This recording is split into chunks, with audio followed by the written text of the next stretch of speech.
video. Barely just woken up and I decided I'm going to finally do a Oscars reaction video, I guess. It's Friday now. I guess I could have done one the day after. I did watch the Oscars, but I had a bit of a rough week, to be honest. That's why there's been no videos. Also, been quite ill. So yeah, but anyway, the Oscars. I enjoyed it. I thought it was good. Fun show. There were some good moments. I thought Neil Patrick Harris did a good job hosting. Didn't hate him like everyone else. I thought he was fun and took all the bad jokes with a grain of salt and just was yeah, just a good host. Not as good as say Ellen last year or some others in the past, but yeah, good. I thought the opening number was fantastic. I loved all the stuff on the screen. It looked amazing. The Back to the Future bit was really cool as well. Obviously, I'm gonna mark out for that, but. Yeah, decent hosting. I can't believe they spoiled Gone Girl twice in the same night with the comment in his opening song and the video played for Rosamund Pike. Luckily I got Connie to not get spoiled by those two things, and she actually watched Gone Girl last night and she really liked it but wasn't a fan of the ending. Anyway, so the Oscars themselves, I'm not going to go through everything, definitely not. I'm going to try and quickly blast through this. A lot of awards for the Grand Budapest Hotel, production design and makeup and things like that.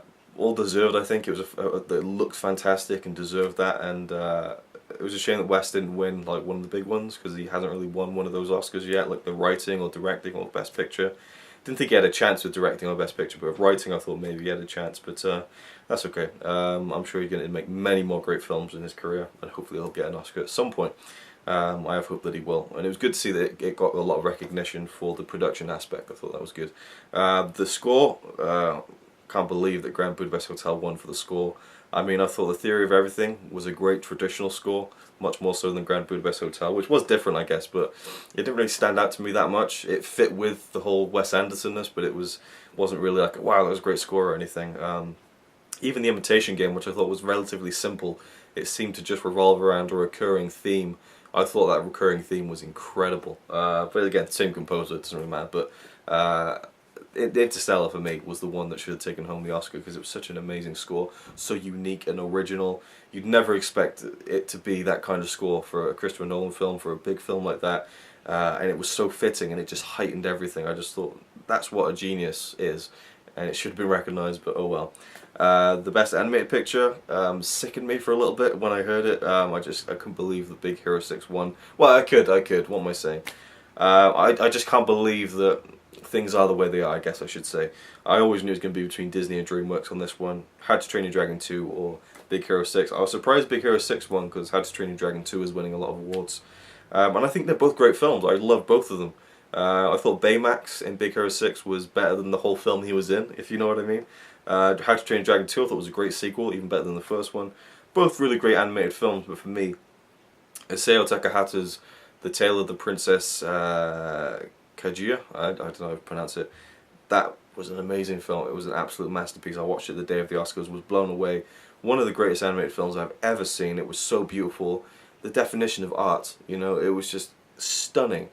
But I know that the animated category is not given much respect, even though they try and make out that they do in the speeches and stuff. Like when The Rock and I forget who it was who was presenting with him was saying, "Oh, animation is such a great genre." People are kicking off about that as well, saying it's not a genre, it's an art form, which I agree with, but it didn't bother me too much. The thing is, the Oscar voting committee, they don't have to watch everything that they vote on, and in some cases they even say, I abstain from voting. We've seen these anonymous voting ballots that come out every year, where we get to see what some of the Oscar voters are putting with their votes and their reasons for voting for certain films, and it comes out for like minor categories like animated, editing, visual effects.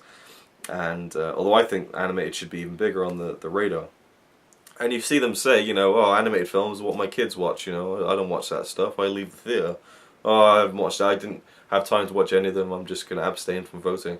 Ridiculous, I feel like they should just take 2 weeks at the beginning of the year after the nominations are out, get all the voting committee in a couple of theatres, and just show them all the films over like a week or so, or 2 weeks.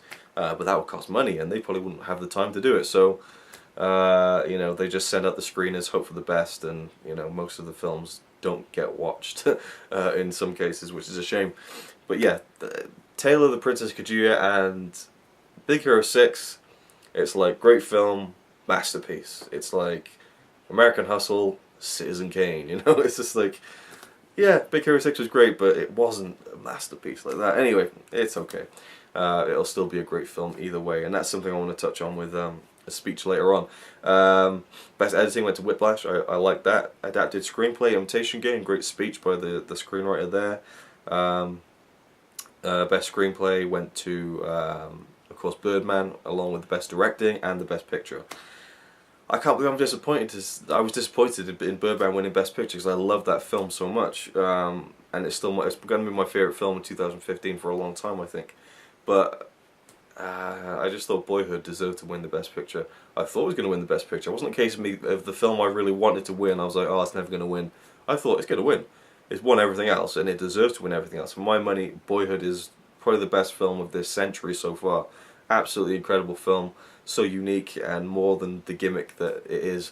And I just can't believe they didn't recognise that, or didn't give it. Well, they did recognise it. They nominated it. That was good. It got a lot of screen time stuff, but I mean, just I feel like it should have won something. I could have seen Richard Linklater winning the writing, the directing, and Best Picture. I really thought that might happen. I didn't see it happening with Birdman at all, especially Best Picture. I never would have thought Birdman win Best Picture. I really didn't. But you know, it is it is kind of a writer's film. It is kind of a you know, an actor's film. I guess, you know, it just appealed to the Oscar voting committee, and that's fine. That's fine. And I'm really happy for the team of Birdman because it was an incredible film. But for me, Boyhood was just that little bit better. So that was a disappointment, but it was still great to see Alejandro Inarritu get that recognition and stuff. And for Michael Keaton to get the little moment at the end where he's like, oh my god, I'm just happy to be here. There's a little Beetlejuice moment, which is just hilarious. And then we go to the acting awards. And it's exactly as I said in my predictions. You know, there was no way that, you know, J.K. Simmons, Patricia Arquette, Eddie Redmayne, and Julianne Moore were not going to walk out of that, you know, that theatre without Oscars. It was just a foregone conclusion. They were all going to win.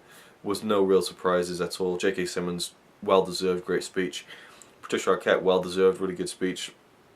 Eddie Redmayne, well, we'll get to him. Julianne Moore, no, we'll go to Eddie Redmayne for The Theory of Everything. I think The Theory of Everything is a complete Oscar bait film. I think it's designed and created to win awards. I mean, look at when it was released, you know, just in time for Oscar season.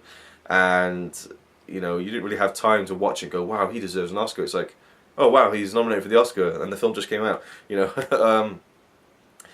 So for me, I was really wary of it, and to be honest, I think either way, when you play someone who has a disability or someone who has a disease, and you've got that real, like, hard, gritty, true story, emotional storytelling to go into it, then it's more often than not going to win an award because people will just vote for it just to be politically correct. And I think that is the case for The Theory of Everything, no matter what his performance would have been like. But I watched The Theory of Everything the night before the Oscars, and I have to concede, it was the best performance in the category, for sure. You know, Michael Keaton was fantastic in Birdman, but Eddie Redmayne, he was amazing. He really was amazing. Got to tip your hat to him, and I have to concede that he deserved that award. He really did. And a great speech as well. You can tell how excited it was, how much it really meant to him, so that's good. There was that sad moment where someone spotted Michael Keaton was putting his acceptance speech back in his jacket, and everyone was like, the most heartbreaking moment of the Oscars. It wasn't heartbreaking, it was a shame, you know, well, but, you know, that was, you know, it is what it is. You know, Michael Keaton's performance will live on, as will many other performances that have gone un-Oscared, you know, in the past. And for me, people say, oh, Keaton was robbed, he should have won the Oscar. I think, well, go back about 25 years to, you know, Clean and Sober, where he didn't even get a nomination. That's the travesty, you know, for me. But it's fine. Someone commented on one of my videos saying, do you think that Keaton will ever get that chance again? I don't think he will. He's not the kind of person to keep going for, like, oh, I want to get an Oscar, let him get into another dramatic role like that. I feel the same way about him with Bill Murray when he got nominated for Lost in Translation. The thought around that time was, you know, if he doesn't win for this, it's probably the last chance for him. It's been 10 years and, you know, he hasn't really been in the running for it yet, and I don't think he wants to be either. And I'm sure Keaton really wanted it and was disappointed, but, you know, the film won a lot of Oscars and he won a lot of awards as well, so it's all good. And finally, one thing I will say, I really think Matthew McConaughey should have been nominated for Interstellar, because I think if you look at Bradley Cooper in American Sniper and Matthew McConaughey in Interstellar, you tell me which is the better performance. Try and tell me that it's Bradley Cooper. Try and tell me, seriously. Well, I thought Bradley Cooper was very good, but I just thought he was way out of his depth in that, not in that category. Everyone was so much better than him. Anyway, the actress, leading actress, Julianne Moore won, as I knew she would, and I think she was the least deserving, to be honest, and this is where it might get a little bit controversial, but...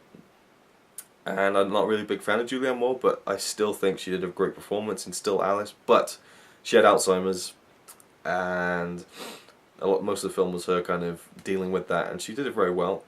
It was just overplayed for me. There was moments where she just overdid it, and I feel like it's easy to overdo these things, and it's harder to rein it in to a believable level. I felt like I was watching Julianne Moore trying to act distraught, trying to act like, oh, look at this, you know. I got a real feeling of that. I still enjoyed the film. I thought her performance was better than the film, actually. Even though I preferred Kristen Stewart's performance in the film, I thought she had a much more believable performance, and I really liked her part in the film. But Julianne Moore, for me, just overdid it just a touch, to the point where it kind of ruined it for me. You have Reese Witherspoon in Wild, who was fantastic and just believable, you know, to a fault, and I loved seeing her go on that journey in Wild. Great film. Then we had who's the other one I'm thinking of? I'm not going to build up to it. Reese Witherspoon. Well, Marion Cotillard, you know, for 2 days, 1 night, she was amazing, and I was sure that it was the best performance of the year for a woman. I thought she was amazing in that film. So raw, authentic, and believable, even though, again, she had a role where she was very upset and depressed and crying and stuff, but she did it to such a believable point that I just thought it was an incredible performance, basically. So who was it? Reese Witherspoon. Oh, Rosamund Pike for Gone Girl. That was a great performance as well. I don't want to go into why, because it might spoil things about Gone Girl, but for me, she gave the type of character that she is in Gone Girl. She gave that type of character, you know, it was like a definitive performance of that kind of character for like the past few years. She was great in that film. Not as great as Marion Cotillard, I think, in 2 days, 1 night. And so I was really hoping for Marion Cotillard to win, until I saw The Theory of Everything. And I have to say, Felicity Jones, for me, was the best performance of the year. I mean, again, I think it's... For me, it bleeds over because Theory of Everything is like a 2015 film. It came out at the beginning of the year, but it was best performance out of the 5 women that were nominated, I think, because she didn't have the big crying scene, she didn't have the disease to go through, she didn't have this big journey to go on, literally. She didn't have all the fucked up stuff in Gone Girl to go with. She had a very ordinary, well, not ordinary, but a more simple role, you know, sticking with her husband and going through the problems of him degenerating, you know, literally in front of her eyes with motor neurons disease. Stephen Hawking, of course, as she played Jane Hawking in the film, and she was just so believable and showed moments of sadness, happiness, fear, you know, hope, you know, and for me, I just thought was more believable than any of the other ones. So yeah, I just thought that Julianne Moore was... Yeah, I guess they just looked at him and were like, oh, Alzheimer's, she can get it. I don't know. I just feel like if you watch all those performances next to each other, she wasn't the best, I don't think. But then maybe that's just me preferring the more subtle performances, which I think are more impressive than the louder ones. So that was my thoughts on the Oscars. It was good, enjoyable, look forward to it every year. Definitely hoped for better results in certain places, but you know, it is what it is. And as I said earlier, when Alejandro Inarritu won for Best Director, he almost said that this award didn't mean anything. He was saying that really what judges how great these films are in terms of an art form is not the awards they win, but time, which I think is a great thing, because really, what won last year? 12 Years a Slave. The year before that it was Argo. When I think of Argo and 12 Years a Slave, I think of, they were great films. I don't think they were great Academy Award winning films, you know. It's cool, it's a nice thing to put on the mantelpiece to say this is an Academy Award winning film, but at the end of the day it's just about enjoying it for what it is. And yeah, you just gotta try not to take it too seriously, which I sometimes do. Again, I'm the biggest hypocrite when it comes to the Oscars. I'm always like, oh, it's bullshit, it doesn't mean anything, they don't even watch half the films anyway, oh, it's just all, you know, PR, but then I do kind of secretly care about it and hope that the people I want to win something, so I'll admit that, but it's fun either way. So thanks for watching, and I'll try and do my top films of 2014 next week. Again, as I said, I've been feeling like shit, but it's probably too late for that. I mean, no one's going to care that I put up the top 20 films of 2014, but I'm going to do it anyway, because I've been looking forward to doing it. I just wanted to watch some of the films I hadn't seen yet to fully judge, I guess. Watched Night at the Museum 3 last night, and that might be one of the best ones I've seen. Yeah. So thanks for watching. I'll see you with the next one. Really nice guy, looks after his friends. He only chucks them about the place a couple of times on the weekend. Yeah, he's alright by me. Apart from the fact he throws cans of Carlin into a tree. Yeah, he's really cool.